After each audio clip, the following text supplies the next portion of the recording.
son of a bitch!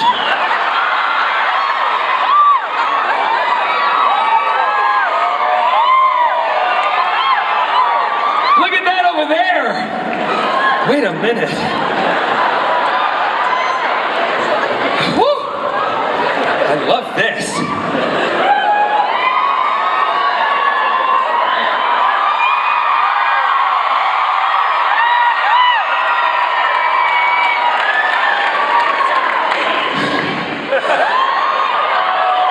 Honey, I don't care what's in your underpants. You can go fight for me anytime.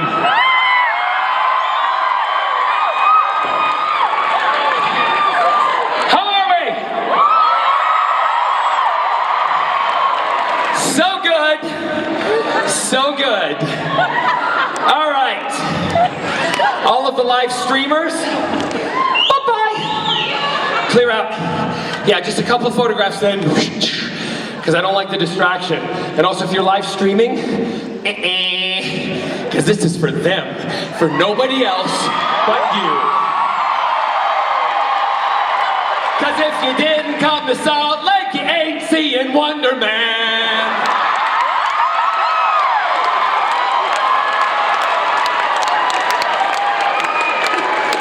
My cape, it costs thousands of dollars. We'll put it here, yeah? So how many know I turned 50 this year? I turned 50. And I know, we had a huge celebration for my 50th birthday. I threw a big party. I threw a big party. Well, my family threw a big party, but I told them what to do. And we invited all my friends and family. And the lovely Stephen Amell said to me, Stephen Amell, Wonder Man. Shoot that poison arrow through my heart.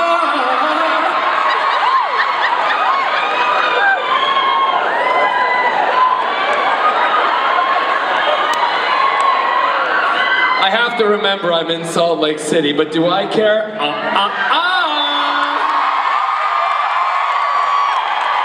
Cause I don't change for anybody.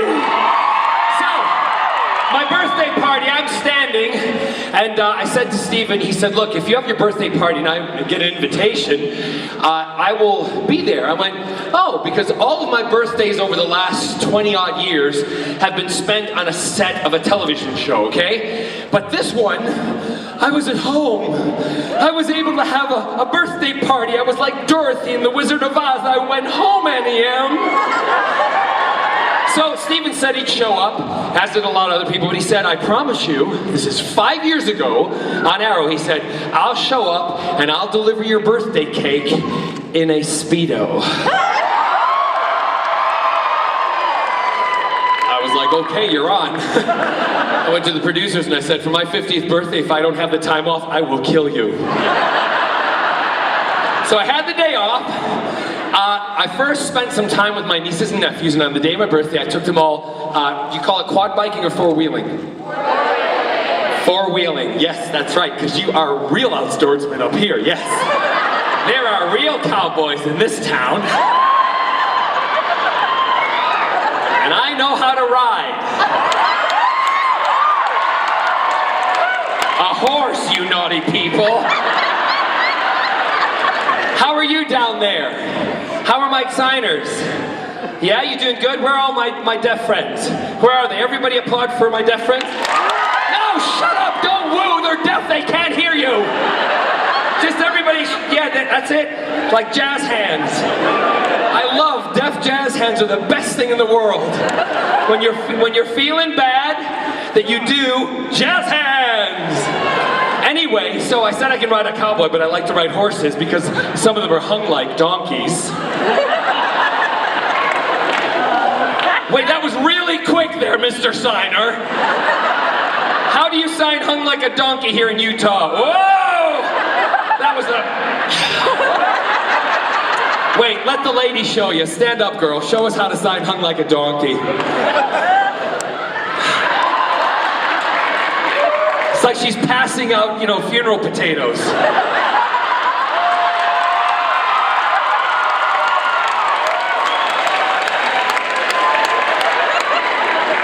I'm gonna let you into a secret.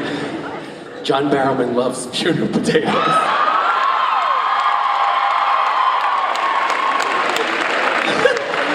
Love them. Anyway, so anybody got the recipe, please send it to me. I know it's easy, but I want a proper Salt Lake City funeral potatoes recipe, okay?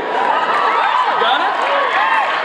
Anyway, I digress, which isn't like me. I'm with my nephews. We're four. Are you keeping up with this down there, signers?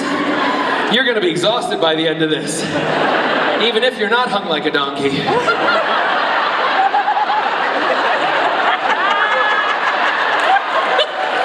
Now he gets it. So I'm standing with my nieces and nephews, and we're at the quad bike place. I've been there before, and you all know for my 50th birthday I shaved my head, right? And I went gray, because I am gray underneath this fake color. Yeah. So I thought I'd want to see what I look like with gray hair. I thought I looked pretty good. However, my nieces and nephews are all standing here. My nephew Turner is standing next to me. The guy over there is doing all of the talking. And he turns and he says, so if you're going on the quad bike, I don't want you to put your feet down, because if you put your feet down, you roll backwards, you're going to break off your legs, and we're going to have to call you Peggy. Like, okay, he's got a little bit of a sense of humor, a really dry one, but you're probably quite funny and kind of cute. And he keeps looking over at me and he goes, and then if you do, and I'm thinking, I've been spotted. I've been recognized, everybody, in front of the nieces and nephews. And so he's saying, yeah, don't put on the full throttle, because if you do the full throttle and it flips over backwards, you're going to be knocked on your head. We're going to have to take that off too, and you're going to be like that Bo character.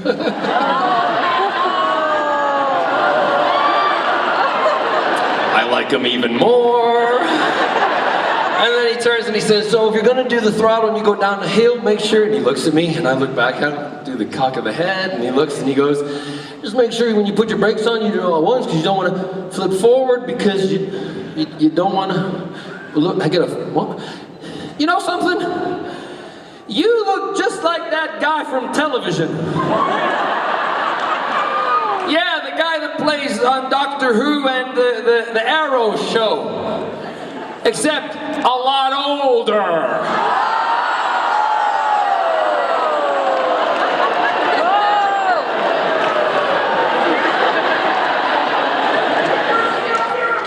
Thank you. My nieces and nephews went like this. Because they could feel that gray hair in the back of my neck going up, like some kind of werewolf out on a hunt.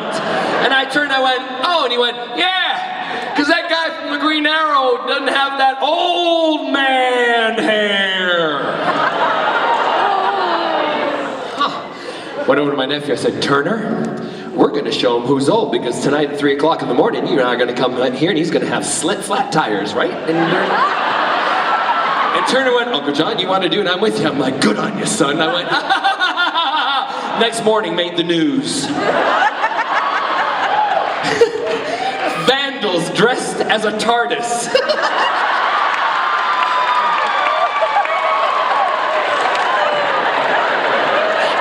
How do you like my gray hair now?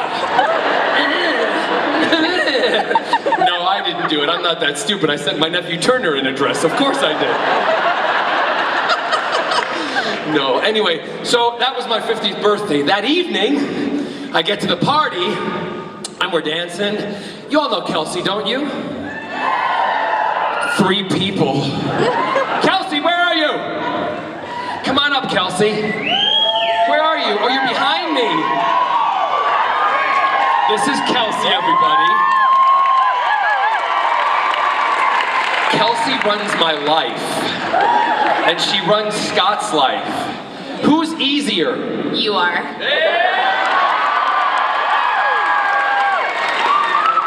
That's because I write the checks.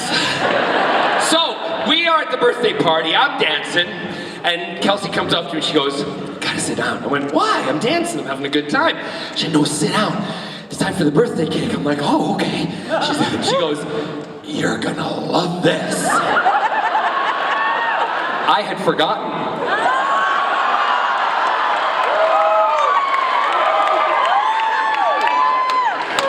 Remember, I'm 50 now, memory's kind of going a little.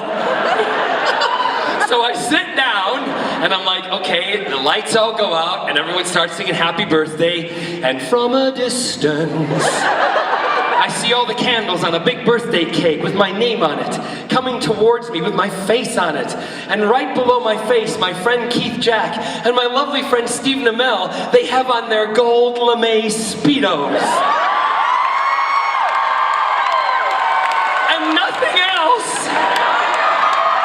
And Kelsey leans into me and she says, great, right? And I went, great, awesome. I said, where did they change it? She said, in the bedroom. I said, what do you mean they changed in the bedroom? How do you know? And she said, I was there and I took video for you.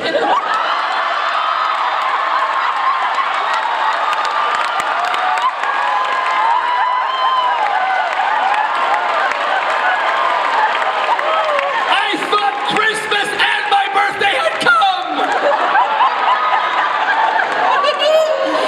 So I went, you're joking? She went, no. They were doing push-ups in your room on top of each other. I'm like, what? She's like, really? They were... It was amazing. I said to her, that's what Scott and I do on a Friday, and they're not even gay. I love it. So they're walking out, and bless their hearts, they're walking out, and they're meant to have, you know, JB written on their chest, but my friend Keith's dyslexic. What did they write? BJ. I thought it was Christmas again.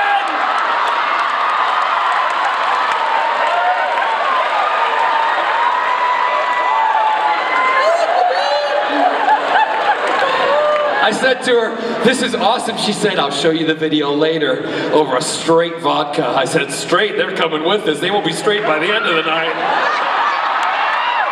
I have anything to do with it. So Kelsey then went off and I went into the bedroom just to check that things were okay. And I walked into the bedroom and what did I find on the floor? Lipstick. Lipstick marks all over my floor. Not because some woman was kissing my carpet. Now that was not meant to be rude, I'm telling you. And some of you went there. There's no carpet kissing in my house at all.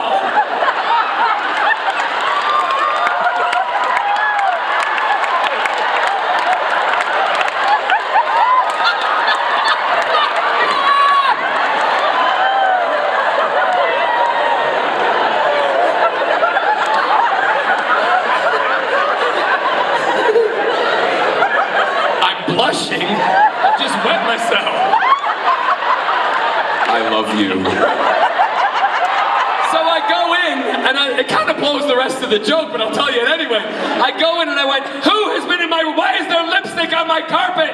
Because you know what the worst thing you can do in a gay man's house? Stain his carpet or his curtains. See, it wasn't as funny as the... Big round of applause for Kelsey, everybody!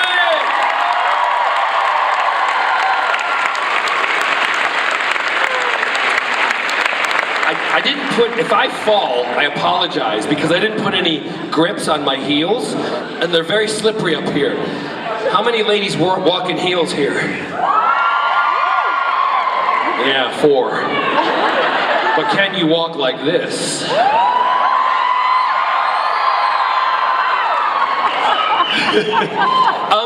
Do we have any men in kilts here today? Who's all wearing a kilt? Stand up. Who's wearing a kilt? Stand up. Stand up. Everybody in a kilt, come on down here to this ramp. Here.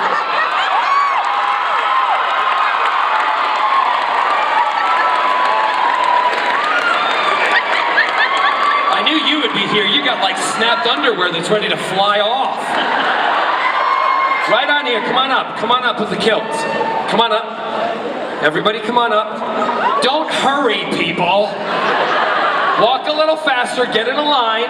Over there, write a big line across the stage. Good afternoon. Good afternoon. You're not in a kilt. But you're Air Force, and look at the butts on these guys. Look at that. I love our military boys. Thank you for your service. Yeah. And I'll give you my service later. There's too many to fit. Scooch down. Scooch down. I know you like a lot of space. Okay, we got kilts. We got all sorts. That's not a kilt, but you can stay.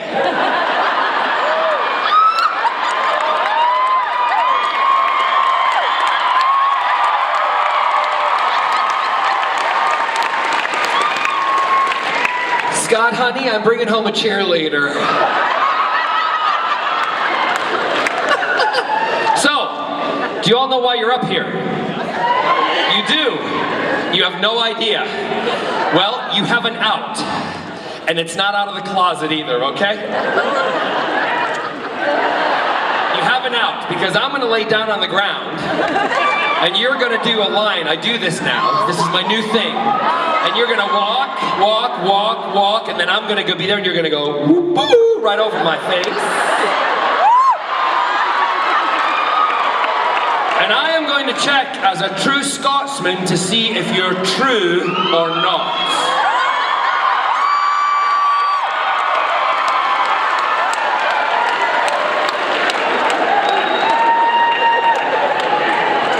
All right. I've never seen so many scared men in my life. If any of these are your partners, take pictures now, because let me tell you, you can use this. You can use this for when you want something. Remember that time you straddled John Barrowman's face in public? I want a new pair of shoes. I want a new pair of jeans. No, honey, you can't. No, you straddled John Barrowman's face in public. All right, I'm gonna get done. Do we have any music for this? Can we think of some music? Or do you just want to enjoy it with quiet? All right, no music. I've got to lie down on my back, everybody.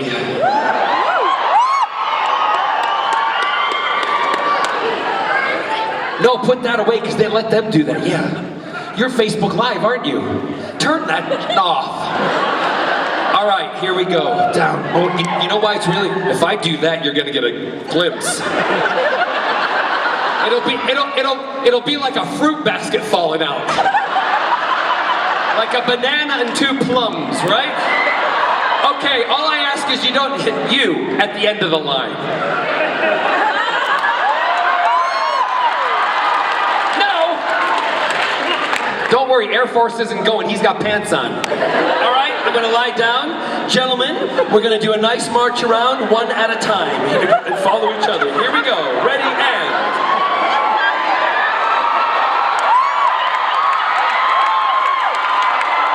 Oh no.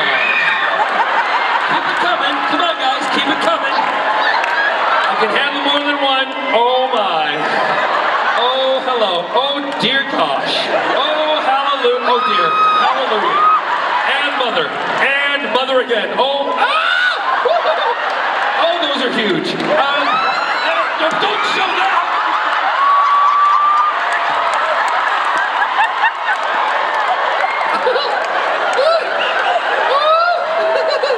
Oh, Sailor Moon. Oh my God. Oh, it's like, oh, there you go. And hello.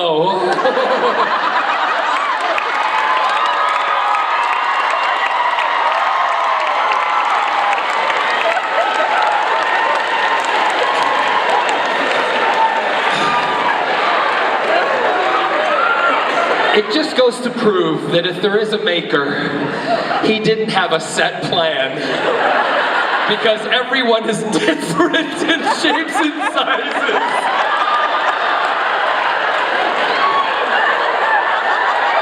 But I have never been winked at by so many eyes with big eyelashes in my life. Thank you, gentlemen, that was awesome.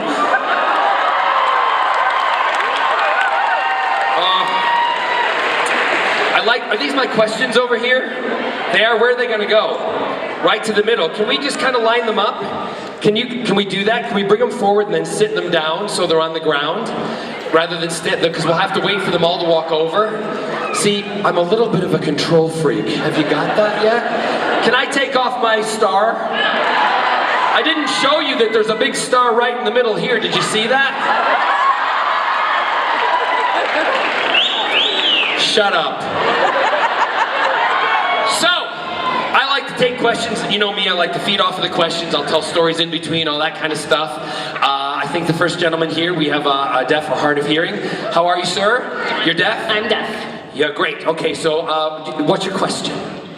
Okay, so I've seen your YouTube that you put about making the Deaf for a Day, right? For your nonprofit organization that you benefited. And I kind of thought about a service dog from that. And so looking back, for being deaf for the day, 2 parts. Would you do that again? Want to be deaf for a day?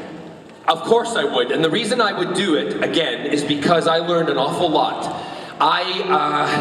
My sister and I have written a character in one of our books, and the one thing that we wanted to do, his name is Zach, and Zach happens to be deaf. But you don't know in the first half of the book that he is deaf because he communicates with telepathy with the other characters. The book is called Hollow Earth.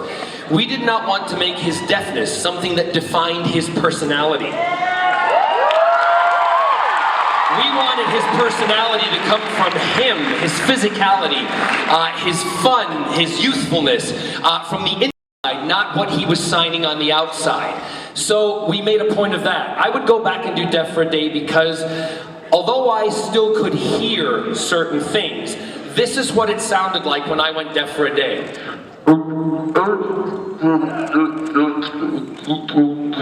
It sounded very muffled, or just very dull, okay? And I felt like I had pressure in my head. They took things and they blocked out probably 98% of my hearing. The one thing that I learned, and if for those of you who don't have any deaf friends, I urge you when you see somebody in the street that you might think if they're deaf and you see them talking, just say hello.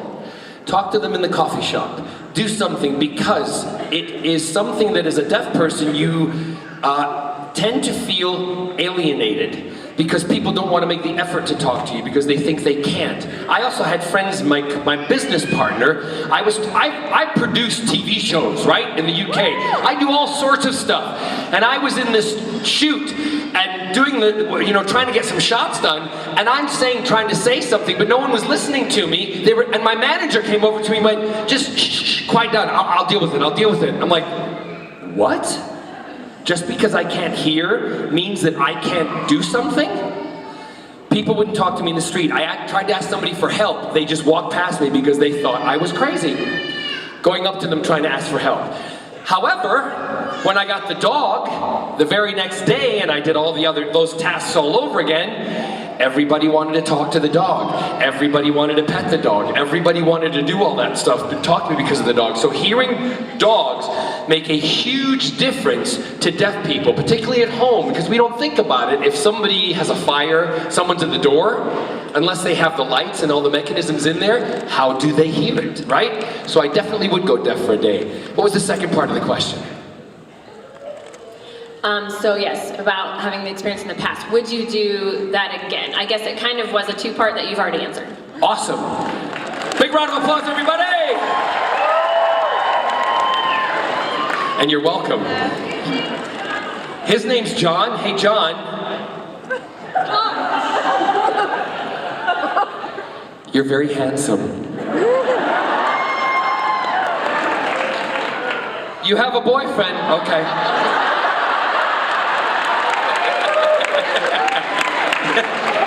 Ain't he lucky? Yes, young lady. Hi, I was wondering your thoughts on there being a female doctor. Oh, it's really heavy to begin here in Salt Lake City, isn't it? First tell me, no, wait, I'm not done talking to you. Don't send them away till I finish with them, yeah? Because I like to see who I'm talking to. Thank you. Yes, what do you think? I think it's great because women equality, but at the same time, I'm used to the doctor being a guy, so it is a big change, but I'm not mad at it. I'm so glad you're not mad at it. And you know the reason we're all used to the doctor being a guy is because he always was a guy. And when the doctor was created back in the 50s, it was a TV show and an organization, the BBC, which was a very misogynistic organization run by a lot of men. Now things have changed and girl power is huge and girls are stronger than ever. And the fact that a lot of people are upset that it is a girl, there are no rules as far as I know in the Gallifreyan text, which I'm very familiar with. The Gallifreyan rules don't state that when a doctor regenerates that it has to be a man, Missy. right? What? Missy. The master turned into Missy. Yeah, of course. So my point is, if it does, when it, maybe they did it to be more politically correct, but I don't think so, because the one thing that when Christopher Eccleston regenerated into David Tennant, the best doctor ever.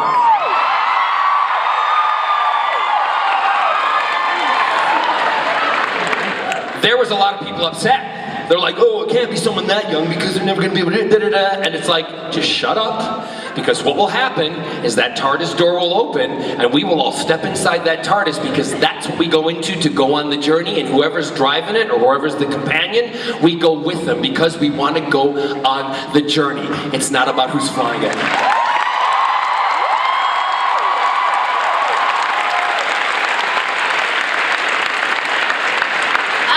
And I would love to meet the new doctor because I think Captain Jack would love her.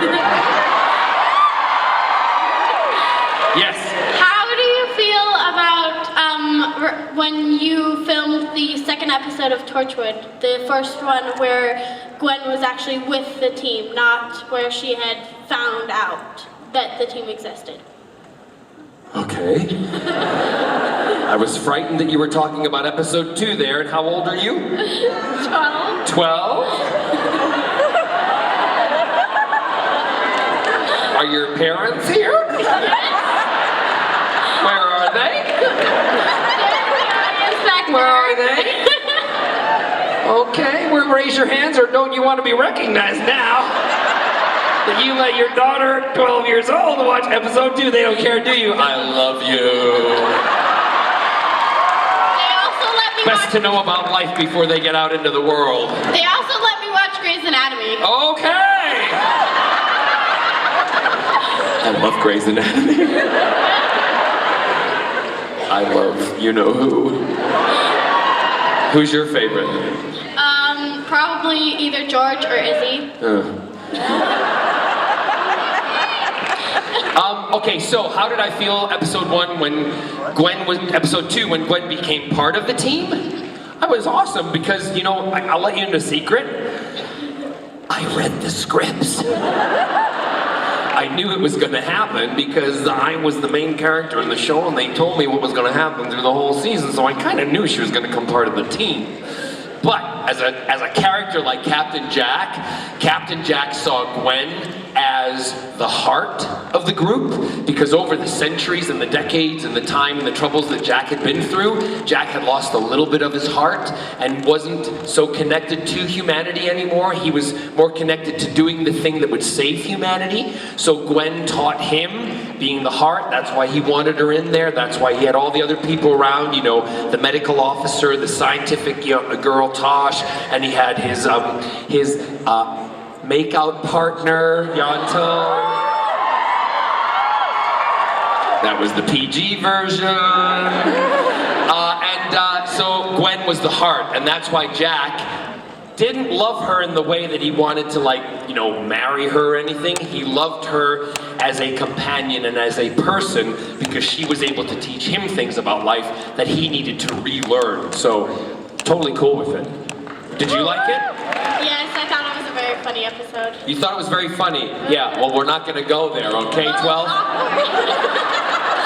I'm avoiding that like the plague right now. Awkward, not funny. Awkward moment, not funny. Yeah, really awkward. Did you watch it with your parents? Sit down.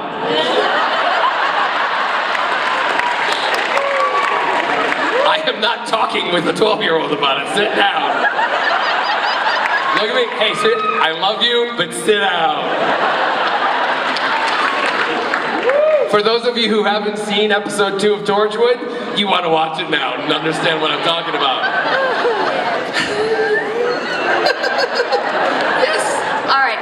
All right. So, you may have turned 50 this year, but I turned 14 today. You turned 14 today. Happy birthday! Thanks. Anyway, so my question is, many fans of Supernatural want to see you play a human Impala. How do you feel about doing that? Hurrah! Yes, I want to be that Impala. And you're 14 and I can't say my comeback line. So someone older asked me that question a little bit later. You got it? Who's older in there? Do we have any adults in this line, really? All over 18? Thank goodness. Ask me that question in a minute. But yes, I would love to be the human Impala. Sit out and you'll hear the answer later. Yes, sir. My wife didn't let me wear my kilt. Your wife didn't let you wear your kilt. Too bad. Because you look like you would have rocked it. So, question. Yes. We've seen a lot of Just hold that Scott. mic closer to you like it's me. There you go. I wasn't holding it at all, but okay. Oh, don't go, oh, come on. So, We just had a 12-year-old up here talking about episode 2 where a girl, come on. okay, so we've seen a lot of we've seen a lot of your husband on your Facebook videos. Who has not heard that story? I believe your term was wang-a-ding-ding. No, who hasn't seen the video? Can we turn the lights up a little bit? Who hasn't seen the video? So you don't know what we're talking about. I'm just gonna tell the story. You might want to sit down for this one. So for those of you who haven't seen it, I was in the jacuzzi. It was on Facebook Live, and I'm talking like I always am. I'm going. And at my house, we go in the jacuzzi and we walk around naked. Okay? It's our own home. We can do what we like in it because you're not going to take away my First Amendments. Anyway. So I'm in the house. I'm in the jacuzzi, and I'm like this. I'm going, hey everybody, on Facebook Live. Shot from the waist up, and I'm going, hey everybody, just want to say what's going to go on in the next couple of weeks. Everything's going great, and all of a sudden I hear behind me, splush. And I turn around and I go, did you just walk behind me naked? My husband Scott goes, mm-hmm. And I went, you do realize, still recording, I am on Facebook Live with about 6 million people. And you just walked behind me and showed them everything. He went, yeah. I just saw Jungle Book. It was really awesome. I don't care about Jungle Book because now everybody knows you are the king of the swingers.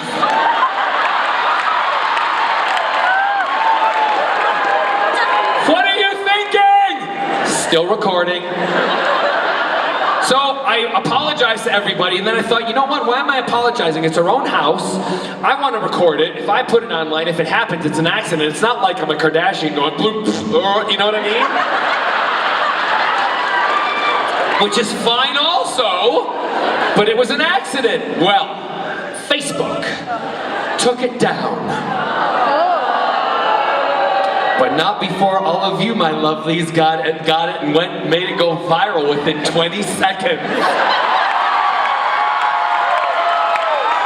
It was all over the planet. The king of the swingers was taking control. It was awesome. So, however, I then went to my in-laws' house, and I'm sitting with my mother-in-law, Sheila. And my father-in-law, Sterling's in the kitchen. I'm having afternoon tea with Sheila. And Sheila, in the conservatory, leans over to me about a week later and she says, John! This is Sheila. John! I got a phone call from Jackie today. You remember Jackie, don't you? She loves you and Scotty. Jackie's wonderful. She looks good now. She's had her hair cut and a little bit of work done, but she's fine. I'm like, yeah, I remember Jackie. Well, Jackie said, Sheila, have you seen the papers today? I said, no, Jackie, I haven't seen the papers. Why? She said, well, you should, because apparently Scott's cocky's all over the internet.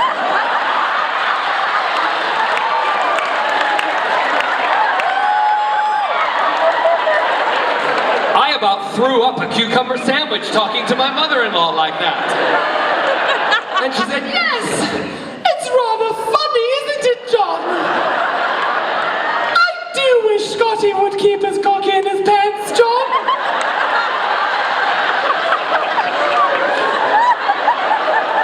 And she ain't talking about a male chicken either. So I'm like trying to get through this conversation, and I'm like, okay, well, I'll tell him that, Sheila. And immediately Sterling walks into the conservatory and he goes, with a thing full of sandwiches, I don't know why he should. Apparently he's well hung.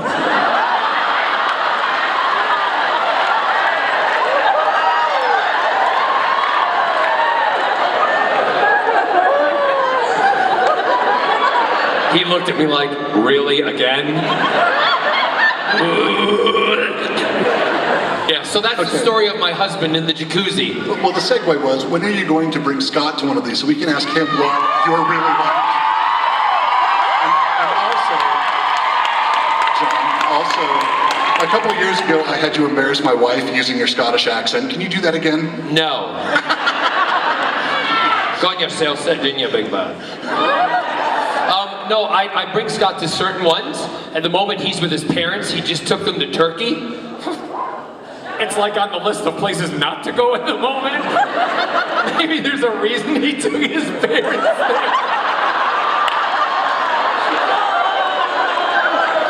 I said to him, why are you taking them to Turkey? He said, you've paid for the trip, so it'll look like you've done it.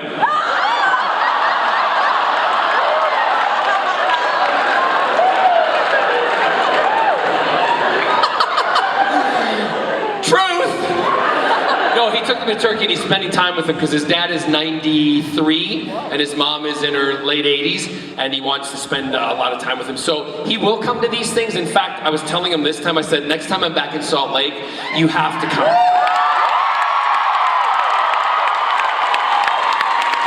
But the problem is, my Scott will find a way. He loves architecture, he loves history, he loves stories, he loves all that. The last time we were in Salt Lake, we went to visit a lot of the place, I don't call them Mormon temple, like the Mormon, what? Temple Square, thank you. Temple Square, where, you know, if you step in the wrong building, you're ushered out very quickly. Catherine Tate was ushered out. She's like, excuse me, what? What? Do you know who I am? No, but my Scott will probably get arrested. Seriously, because he will find a way to get in. And walk around, and if people are following, because, you know, there's no aggression, no anger, right? People will be like, sir, sir, and he'll be like, like he does to me at home, pretending he doesn't hear me. It's called selective deafness. Yes. Hi, my name's John also. Hi, John, you're very handsome. How old are you? I am 15. Okay.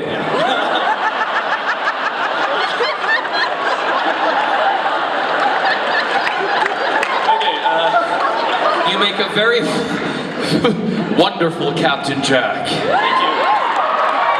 Okay, I was wondering. Turn around and show him. Can you all see him on the camera?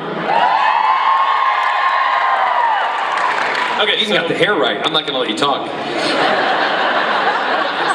Go ahead. When you're shooting an episode of any TV show you've been in, what has been the hardest thing to do in preparation for that? Like, I have to be honest with you. I don't find it hard to prepare. Because all I need to do really is learn the lines, and then the training that I had was just to get up and do it, and not to think about it too much, and that's a lot of actors try to get to the point where they don't think about it too much because, what? Teach me! Teach you, shut up first. Listen and maybe you'll learn, it's John's turn. So the thing is to be able to let go enough that you're just delivering the dialogue like it's truth, right? I don't seem to really have a problem with that. However, when I do forget what I'm saying, that's when it all goes crazy. Because I'll be doing a dialogue and all of a sudden And then that inside voice goes here and says, you forgot what you're supposed to say. And I think, yes, I have. So I try to make it up. And it comes out like Waterford Crystal Biscuits. And then you have other actors looking at you going, what? And the scene goes out the door. So I don't find it hard the preparation. I find hard...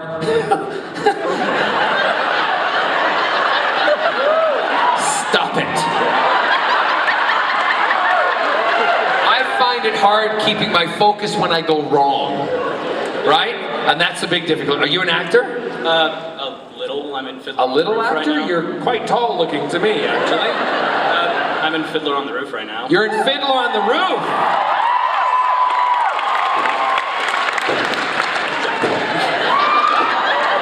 The bottle dance. Oh yeah. I did the bottle dance with bottles on my head, and everyone was like, this is a true story. This is like, everyone's going, how do you keep the bottles on your head every night, Barrowman? And I didn't tell them that when I would take the stuff off and I'd put it away, I'd hide my tray with the bottles, right? I glued those things down. So I'd walk out like shaking, go, oh, just enough that they'd rattle, and then I'd put them under my head and I'd be like, everyone else's bottles collapsing, mine are like, woo! Nailed them too. Yeah, so do you sing? Yeah, I model. In the, You what? I'm model comms oil in play. The Taylor. Model Commodore, yes. Model the Taylor. Hoddle, oh Hoddle, have I got a man for you? He's rich, he's tall. In fact, he's 62. He's just a nice man. Sing a little for us. Come here.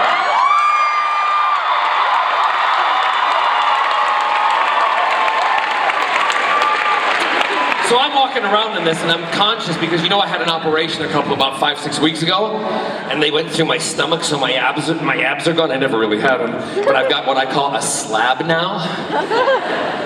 How are you? Nervous. Don't be nervous at all. There's nobody out there who cares. Okay, you ready? You're not ready? Do you want to sing? What do you know otherwise than Model the Taylor? From the play or just any song? Any song. Musical. Oh, from a musical. Yes. Yeah, I only know really my song. Okay, sing your song then, just a bit of it.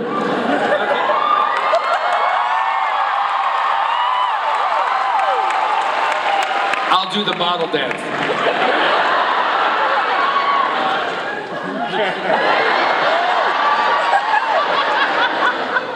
When Moses softened Pharaoh's heart, that was a miracle. The waters of the Red Sea part, that was a miracle too. God's miracles, large and small, the most miraculous one of all is that out of a worthless lump of clay, God has made a man today.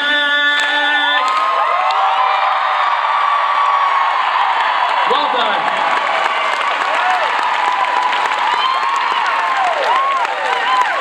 Yay! Well done, John. Where are my free tickets? Yes, sweetheart. Hi. Hi.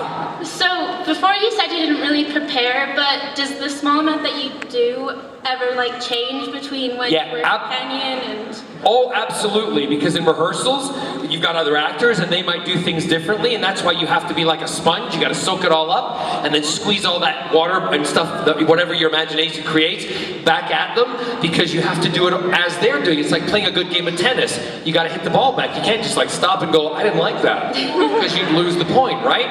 So you gotta keep hitting the ball back no matter where they hit it. You gotta dive for it, hit it, and that's what acting's like. If you think of it like a tennis game, it's the best way to think about it. Yeah? Thank you. You're welcome. Yes. Hi. Hi, John. How are you? Nervous. Do not pee. Some faith. Have some. I got a lot of faith, honey, but I've been to a lot of these cons and I know what happens. Well, I did fly all the way for you, so. You did fly all the way from me or to see me? I told you I was nervous. Don't be worried. Just pull that down a little, because I'd let everybody. Yeah, there you go. Awesome. What's your question? I wanted to know if when you auditioned, did you audition for Doctor Who, or did they just look at you and say, yeah? Or did you have an audition? I slept with everybody in the BBC.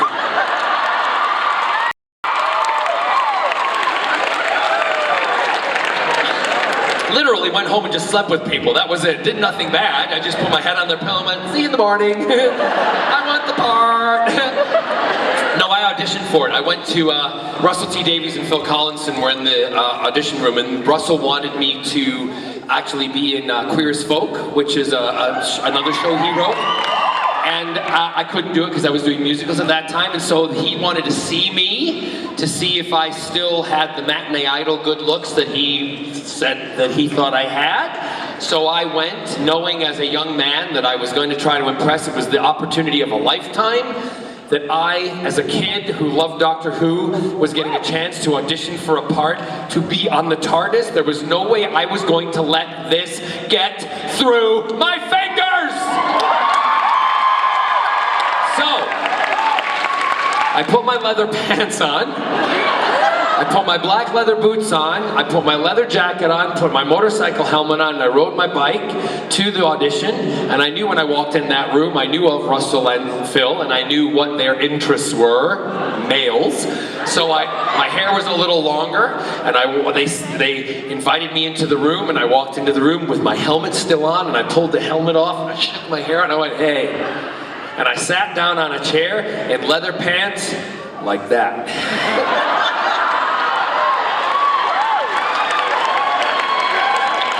Now, I then proceeded to read Captain Jack as an American, as a Brit, as a Scotsman, and then when I finished, they said to me, is there anything you'd like to say? And I passionately then said to him, to both of them, not many people take a risk in musical theater, people, to be on television, but I can guarantee you that if you take a risk in me, I will do the best job ever, because this show is something more than special in my life, and it means more to me, and it would change my life if I could play this character and be on the TARDIS. And Russell and Phil later said to me that, not only with how you read the character, but that sealed the deal, because every single one of them were passionate about the show and wanted people who were passionate involved. They also told me that they couldn't take their eyes off my crotch when I was in the audition. They said, did you know how you were sitting? And I went, do you think I knew how I was sitting? Because if you go back to the first time you meet Captain Jack Harkness and he's wearing some of the outfits, if you notice, later on, he's wearing black leather pants. Those are my leather pants that I wore to the audition. And so are the boots.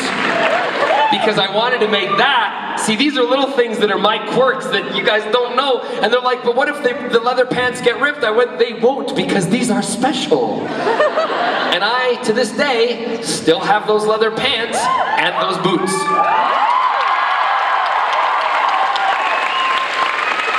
Yes. Yes, my dear. All right, so first of all, the Human Impala question. How old are you? 27. 27. I want to be the Human Impala so I can say to Supernatural boys, you've all been in me. Anyway.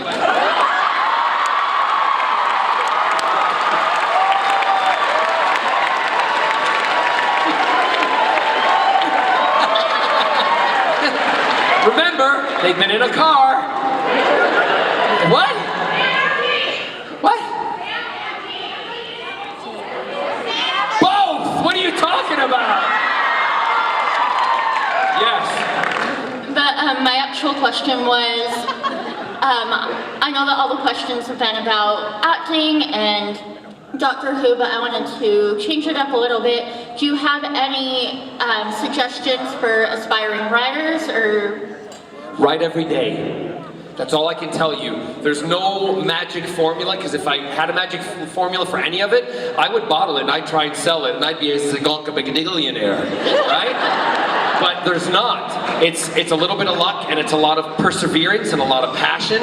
And the one thing that I have learned in my life, and the thing that if I can pass on to you guys, is no matter what you do in life, no matter if you are somebody who empties the garbage cans in the street, or you run a corporation, or you shovel coal into a furnace. I did that in high school to make money. Anything that you do, be the best at it that you can do. And we should never look down on people for the jobs they do, or try to deny them the jobs that they want to do. However, some of them take a lot of luck.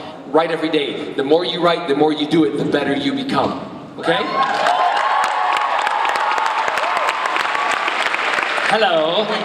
How are you? I'm doing pretty well. How Very about you? good, very good. Oh, good.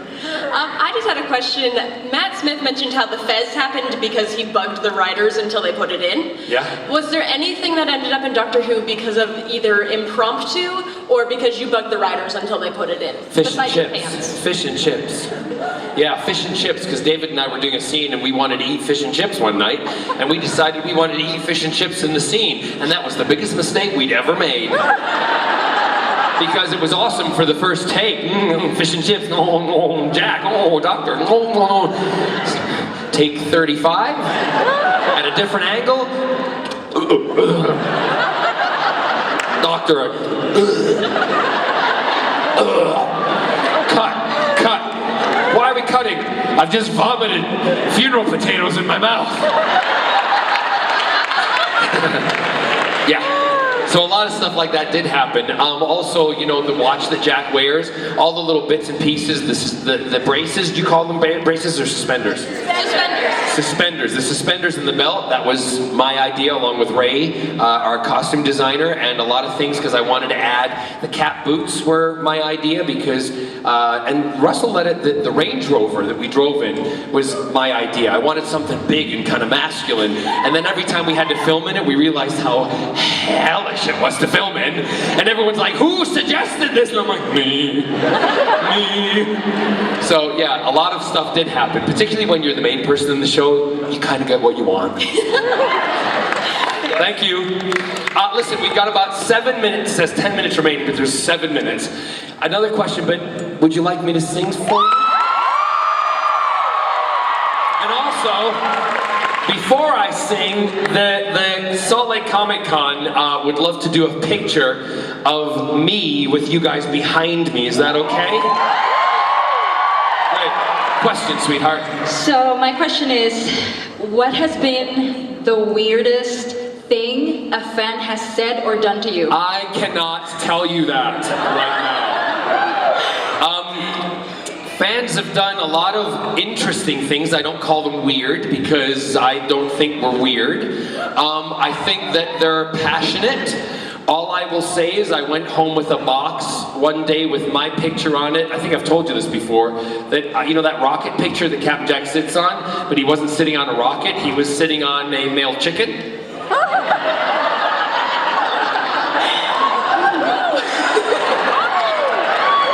And I accepted this from a Klingon.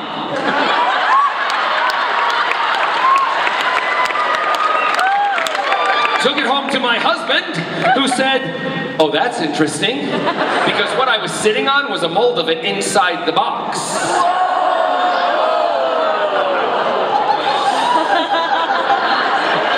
And my husband looked at it, he's like, is it a candle? I'm like, does it look like a candle? He said, who gave this to you? And I went, a Klingon. He said, they are filthy, get it out of the house. Awesome. One more question. Yes, thank you, sweetheart. Yes, go ahead. I've got the timer in front of me. I know what's going on here. Hi there. Hi. Sorry. Don't be shy. Hi. Hi. So I recently got out of the military, and as a... Say it again? Sorry, I recently got out of the military. Well, thank you very much for everything you did. I just got broken. I didn't do much. You just got broken? Yeah, no, That's sorry. no, but that's fine. Listen, you still went to serve for our country, and you know what? No matter if you say you're broken, you're never broken to us because you were trying to defend us, and we appreciate that so much. And if I can say this to you, because I see you're getting a bit emotional, but the one thing that I firmly agree and disagree with, one thing is that when you're in the military, again, I say it, I don't care what you are on the inside of your clothing. If you have more guts than I do to go defend our country, you should be able to do it. And the other thing, if you come back and there's something slightly wrong, then we as a country should pay every single medical bill that you have for the rest of your life.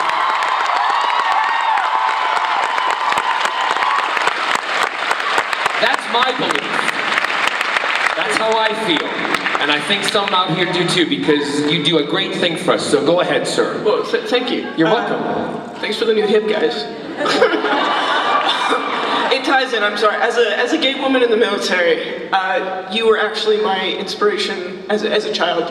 You were the first out character I ever saw on TV, and I was wondering what your experience was like being an out man in the film industry playing, I think you called him omnisexual? Correct. That's Yeah. what they called him on television Yeah. because they didn't want to call him gay right there and then. I didn't come out until I was in my 20s. It was by accident. I was in an interview and I told somebody that I was going back to my husband and my dogs, and they looked at me and they said, "You realize you just came out?" And I said, "Well, what's to come out about?" I said, "I'm in my 30s. I'm in musical theater and I have 2 dogs that are treated better than children." And I live with a man. What? Did you want any more clues? So from that point on, I made a promise to myself because I realized that I was in a position I could help people. And I then made a promise to myself and my husband, and we both said it, we are going to live our lives with no shame, with no regret. Because, again, love is love, and I don't tell you who you can love, and you shouldn't tell me who I can love. And that's it.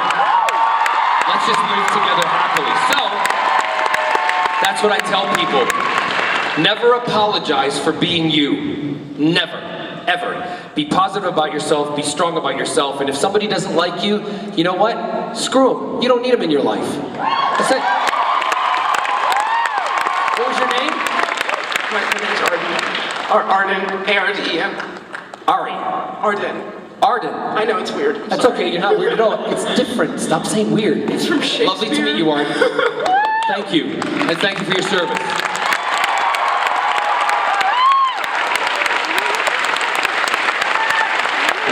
So, I'm gonna sing a song for you. You ready? I need your help. Put the lights up, everybody. Put the lights up. We're all gonna sing Good Luck Signers. This is a fast one. By the way, I love your TARDIS over there. It's awesome. You ready? We're gonna sing. Hit the music, everybody. And by the way, oh no, wait, stop! Thank you, guys. Let's do the picture first. Come on up here. Who's doing the photograph? Get up here really quickly. Yeah?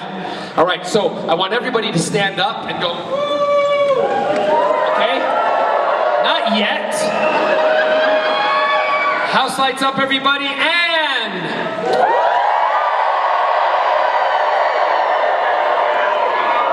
Awesome, we got it. Sit down. Hit the music. Salt Lake City, you know I love you. I will come back anytime!